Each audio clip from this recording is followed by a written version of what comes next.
Hey everybody, I'm chilling out in my boyfriend's car, helping him clean it out and taking a break to make this video. When I was trying to decide what I wanted to do this video about, I was hanging out with my boyfriend and he said, oh, you should do a video all about how great I am. And so I was like, well, I don't know that everybody wants to hear 4 minutes about how great you are. But that got me thinking about talking just about trans men who date cis men. And it got me thinking about some of the advice that I hear given to guys like that, and how I think some of it needs to be looked at in a different way, and how I have pretty significantly different advice from some of the advice I've heard given. So one of the things that I see the most when I see queer or gay or bi trans men who are looking specifically to find a guy to date, when they're saying that they're having trouble finding somebody, one of the main tips I hear thrown out there is, well, you should probably try and date a bi guy. Because, if somebody's bisexual, they're going to be more open-minded to trans people. And I think that that's true to an extent, but I think that there are some pretty big problems with that as well, and I just kind of wanted to talk about those. I think one of the main problems is that, you're basically asking people to discount their own identity, to say, well, of course a gay man isn't going to want to date you. And to an extent, it's just acknowledging that there are a lot of gay men out there who are not trans knowledgeable and are not trans friendly, and it might be safe and it might be good for your self-esteem to keep yourself out of that environment, especially until you're incredibly confident in your gender identity. So that, in that way, is pretty good advice, I think.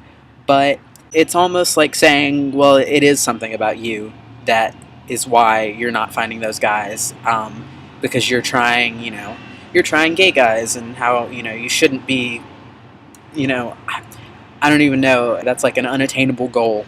And I don't think that's true. As somebody who's dating a queer/gay cis man, I live in Tennessee. If I can find somebody, then I think people are, you're more likely to be able to find a gay cis man who will be willing to date you and will understand you just as well as a bisexual man could.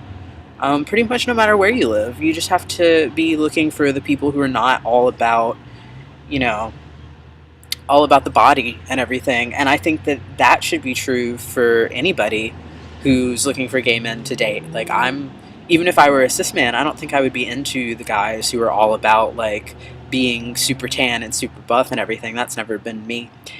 So I think that there's a problem with that. I think there's a problem with discounting all gay men, unless you're doing it, for your own mental health, because you live in a community where gay men are the people who are most likely to say fucked up shit about trans people. But I think that acting like bi men are not as likely to say fucked up shit about trans people is kind of naive, because I've heard it from a lot of bi men. And one of the things that I've heard from bi men that I've never heard from a gay man is this whole idea of best of both worlds, which just at this point is so ridiculous that it just makes me laugh.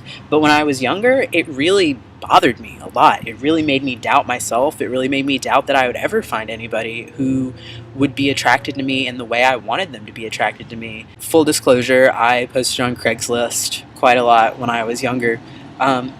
And I got a lot of bisexual men saying, oh yeah, I'm totally cool with the trans thing. It's I've wanted to date a trans guy before, or I have dated trans guys before, had sex with trans guys. And it's like, as a bi man, it's perfect for me because you're the best of both worlds. And I immediately would just stop conversing with those people, even when I felt like I might never find somebody. I felt like it would be better to have nobody than to have somebody who saw me in that way, because it's so dehumanizing. And I think all of us can do better than that.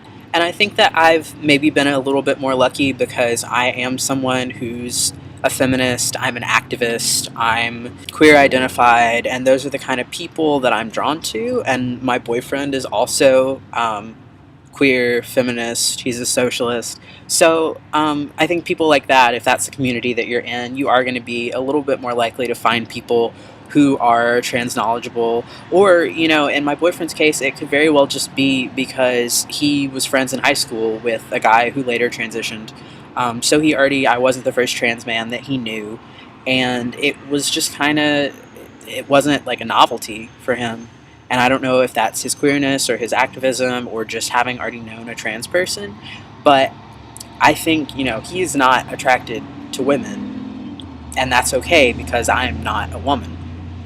And I think that everybody, like I said, everybody in our community can have that. But that's not to say that there aren't bisexual men who would be great partners for trans men and who would be incredibly respectful and knowledgeable, but I don't think that bisexual men are any more likely than gay men to know about trans people or to be respectful of trans people. I think it's just on an individual basis, and you can't just completely discount that entire sexual orientation and decide that you shouldn't even try. I think that we need to think enough of ourselves to know that we can attract anybody that we, you know, if we put our mind to it and we let them know what great people we are.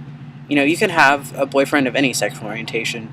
And so I wanted to put that out there because I am so not about that advice to just try and date bi men instead, because it's easier, because I don't think it's easier. I think it's just different.